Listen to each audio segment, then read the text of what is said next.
그러나 주의 날이 도둑같이 오리니 그날에는 하늘이 큰 소리로 떠나가고 물질이 뜨거운 불에 풀어지고 땅과 그 중에 있는 모든 일이 드러나리로다.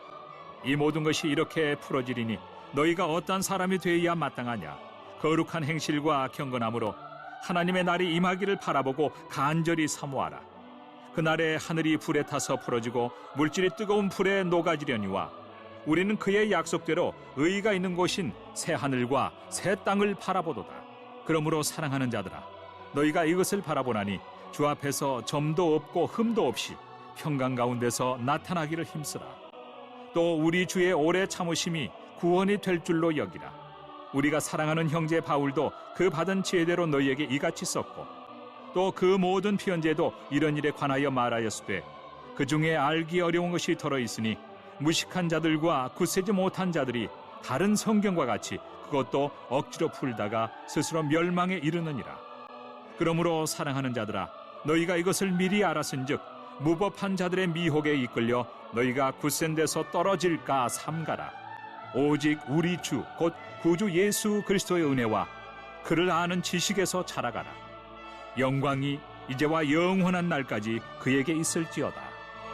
오늘 2020년 12월 마지막 날, 올해의 마지막 날 아침에 하나님의 말씀 함께 나누려고 합니다. 오늘 아침에 주시는 말씀은 베드로후서 3장 10절부터 18절까지 마지막 부분을 읽고 있습니다.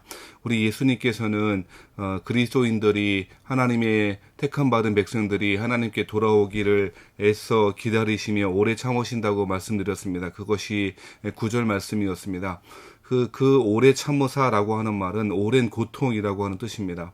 하나님은 고통 가운데 인내하시며 하나님의 백성들 돌아오기를 그렇게 기다리고 계시는 것이죠. 그것이 재림이 지체되는 이유였다라고 설명을 드렸죠. 자, 그런데 이러한 우리 주님께서 오시는 것이 늦어지는 것이 무한정 늦어지는 것이 아니고 주의 날, 우리 주님이 다시 오시는 날, 재림의 날, 심판의 날, 그리고 회복시키시는 그 날이 도둑같이 올 것이다 라고 이야기하고 있습니다. 이 도둑같이 온다는 말을 잘 이해해야 할 텐데요. 그 도둑같이 온다라고 하는 말은 우리의 예상을 뛰어넘는 그 날에, 예상할 수 없는 그 날에 라고 하는 뜻이고요. 실제로 주님께서 오시는 날이 몇몇의 사람들이 언제 오신다 예측할 수 있는 그런 날이 아니다라고 하는 이야기를 하고 있는 것이죠. 그런데 도둑같이 온다라고 하는 말이 특정한 집단의 특정한 사람들에게만 알 수 있도록 우리 주님이 재림하신다라고 하는 뜻이 전혀 아닙니다.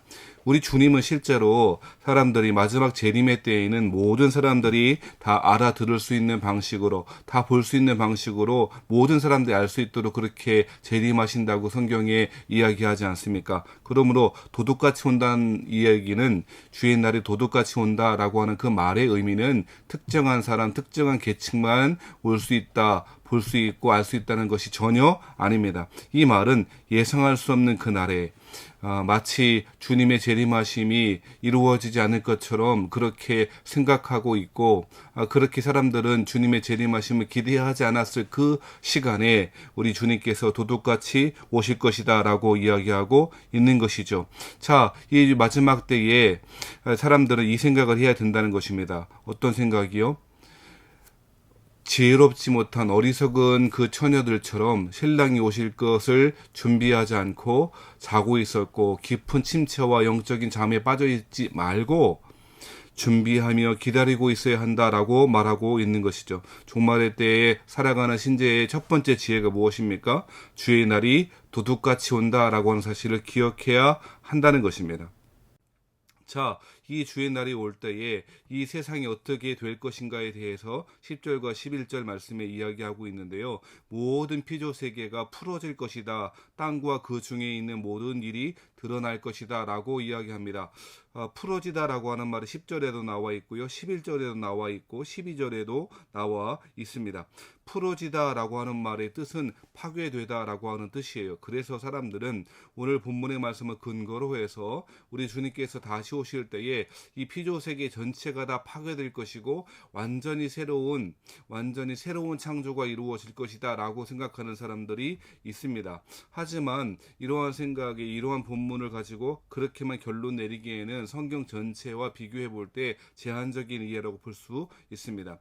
아시다시피 구약 성경에는 하나님 나라의 처음 창조의 회복들이 있을 것이다 라고 하는 이야기를 많이 이야기하지 않습니까? 그러니까 새 하늘과 새 땅이라고 하는 것이 기존에 있는 모든 피조 세계가 다 없어질 것이다 라고 해석하기에는 무리가 있다는 것이죠. 실제로 우리 주님께서 다시 오실 때에 회복될 그 하나님 나라, 그 새 하늘과 새 땅은 옛 세상과의 불연속적인 면도 있고 연속적인 면도 있을 것입니다. 하나님께서는 이처럼 새하늘과 새 땅을 창조하시고 다시금 만드실 텐데 그것이 완전한 파괴를 의미하는 것 같지는 않다는 것입니다. 그런데 왜 오늘 10절과 11절, 12절에는 모든 피조세계 땅에 있는 것들이 풀어지게 될 것이다 라고 이야기합니까? 그것들은 문맥에 맞추어 해석해 본다면 거짓 선지자들이 판치고 세상에 미혹하고 황제와 세상의 논리가 승리하고 있는 것 같이 보이는 그 세상이 완전 그러한 일들이 완전히 심판받아 하나님의 공의로운 세상이 이루어질 것이다 라고 하는 그 문맥 가운데 주어져 있는 것이죠.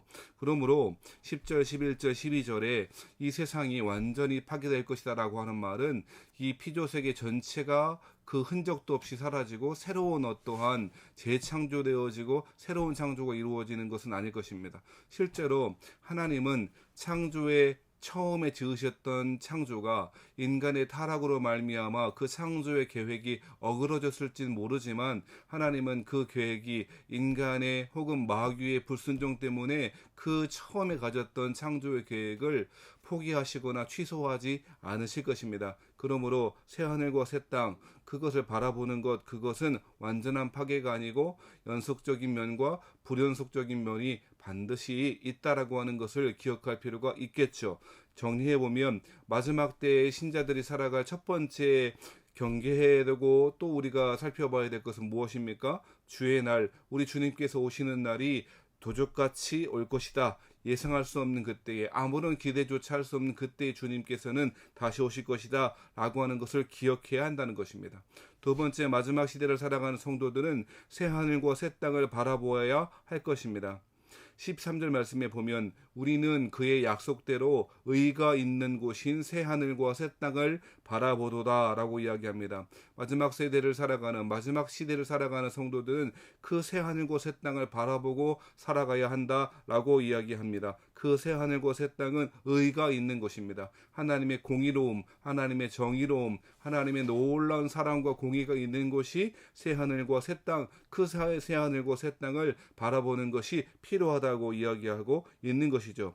그렇다면 구체적으로 새 하늘과 새 땅을 바라보고 살아가는 것이 어떤 것일까요? 11절 말씀 끝에쯤 보시면요. 너희가 어떠한 사람이 되어야 마땅하냐? 거룩한 행실과 경건함으로 라고 이야기합니다. 새 하늘과 새 땅을 바라보는 것은 그저 하늘만 쳐다보고 살아가는 의미가 아니고요. 이 땅 가운데 거룩한 행실을 가지고 살아가는 것이고 경건한 모습으로 살아가는 것이다 라고 이야기하고 있는 것입니다. 그것이 바로 새 하늘과 새 땅을 바라보는 것이겠고요.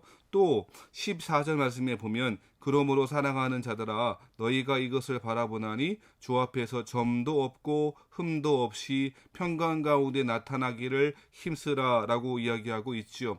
11절에 거룩한 행실을 가져야 할 것, 경건함으로 살아가야 될 것, 그것을 14절에 표현하기를 점도 없고 흠도 없는 평강 가운데 나아가기를 하나님이 주신 그 샬롬을 가지고 하나님 앞에 나아가기를 힘써야 된다라고도 이야기하는 것이죠. 11절 말씀, 12절, 14절 말씀은 같은 의미인 것입니다. 즉 우리의 삶이 거룩한 신부 되기 위하여 정결하고 경건하고 마치 구약시대에 아무런 흠이 없는 제물을 하나님께 가지고 나아갔던 것처럼 우리 자신이 그러한 제물이 되어 하나님께 평강 가운데 하나님의 참 샬롬을 가지고 이 땅 가운데 샬롬을 전하며 살아가는 것 그것이 새하늘과 새 땅을 바라보는 태도일 거다라고 이야기합니다.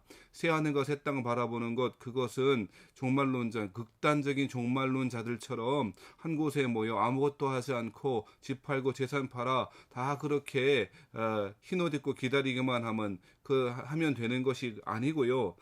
하나님의 말씀대로 살아가고 경건한 형실, 경건하고 거룩한 행실을 가지고 하나님 앞에 샬롬을 증거하고 살아가는 것이다 라고 이야기하는 것입니다. 그것이 새 하늘과 새 땅을 바라보는 것이겠다 라고 이야기합니다.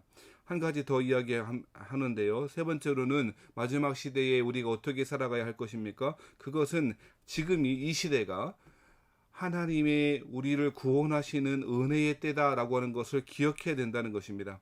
15절 말씀에 보면 이렇게 말하지요. 또 우리 주의 오래 참으심이 구원이 될 줄로 여기라 라고 이야기합니다. 구절에 말씀하셨던 것처럼 주님의 재림이 지체되는 것처럼 느껴지는 이유는 하나님이 오래 참으심인 것이고, 그 오래 참으심이 사람들에게는 구원의 때, 구원의 기회가 되지 않겠습니까? 주님 당장 오시면 수많은 사람들이 멸망 가운데 빠지지 않겠습니까? 그래서 주님의 오래 참으심이 구원이 되는 것이죠. 재림의 지혜는 사람들에게 구원의 기회가 되고 있는 것입니다. 바로 그것을 기억하고 살아가야 된다는 것입니다. 사도 바울은 고린도후서 6장 2절 말씀에 이렇게 말했는데요. 이르시되 내가 은혜 베풀 때에 너에게 듣고 구원의 날에 너를 도왔다 하셨으니 보라 지금은 은혜 받을 만한 때요 보라 지금은 구원의 때로다 라고 이야기하고 있습니다. 무슨 이야기입니까? 사도 바울은 황제가 지배하고 그리스도인들이 핍박을 받고 있는 그 시대가 오히려 구원 받을 날, 은혜 받을 만한 때다, 구원의 날이다라고 이야기하고 있는 것이죠. 이 말씀은 오늘 15절 말씀과 아주 잘 그 의미가 통한다라고 할 수가 있는 것입니다. 지금은 은혜의 때입니다. 지금은 세상이 승리하는 것 같지만 하나님의 오래 참으신 가운데 구원의 문이 닫혀지지 않은 때이다 라고 그렇게 이야기하고 있다는 것입니다. 주님께 돌아갈 만한 너무 늦은 때는 없습니다. 지금이 바로 주님께 돌아가야 될 때고 하나님의 은혜를 사모하며 하나님의 구원과 새하늘과 새 땅을 바라보고 살아가야 될 때라고 오늘 본문에서 이야기하고 있습니다. 한 가지 더 이야기하고 싶은 것은 18절 말씀인데, 마지막 시대를 살아가는 신자들은 주 예수 그리스도의 은혜와 그를 아는 지식에서 자라가야 한다라고 말합니다. 충분하게 우리에게 은혜가 주어졌습니다만 그것을 깨닫고 그 은혜 가운데 거하며 그 하나님이 주시는 은혜와 선물을 가지고 살아가겠다라고 하는 것이 필요하겠고요. 그리고 우리 주님을 알고 우리 하나님을 아는 지식에서 자라가라 라고 이야기하고 있습니다. 지식에서 자라라 라고 하는 말이 우리의 지식적인 부분, 우리의 어떠한 우리의 머리로 이해하는 것만을 말하는 것이 아니고요. 관계에 있어서 하나님과 예수님과의 관계에 있어서 깊어져 가야 한다라고 하는 것입니다. 말씀의 초보가 되어 젖만 먹는 유아가 될 것이 아니고 마지막 때를 준비하는 신자들은 하나님을 알아가는 그 지식에 있어서 그 관계에 있어서 깊어져야 한다는 것입니다. 어제가 달라야 하고요. 오늘이 달라야 할 것입니다. 하루하루 우리의 신앙의 길을 갈 때마다 하나님의 은혜를 더 깊이 알고 더 깊이 경험하고 더 깊이 깨닫고 그리스도를 아는 그 지식이 더 풍성해지고 그 관계가 더 깊어져야 할 거라고 이야기하고 있다는 것입니다. 이 사도 베드로의 마지막 권면의 말씀을 잘 귀 기울여 듣길 바랍니다. 오늘 마지막 날인데요. 12월 31일 마지막 시간인데 우리 주님을 기다리며 살아가는 신자들이 되어야 할 텐데요. 첫 번째로 우리는 주의 날, 그 하나님의 재림하시는 날이 도둑같이 올 거라고 하는 걸 기억해야 하고요.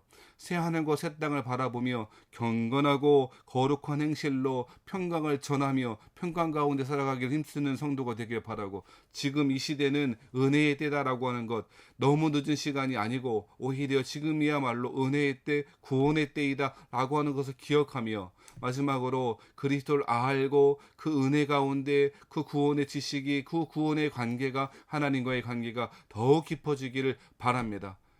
오늘 마지막 때에 하나님이 주신 은혜를 잘 기억하고 2020년 동안에 여러 가지 어려운 가운데 지냈습니다만 하나님이 이 마지막 때에 일하실 것을 기대하고 그 은혜로 살아가고 정리하는 오늘 하루, 2020년, 2021년이 되시기를 주의 이름으로 축복합니다.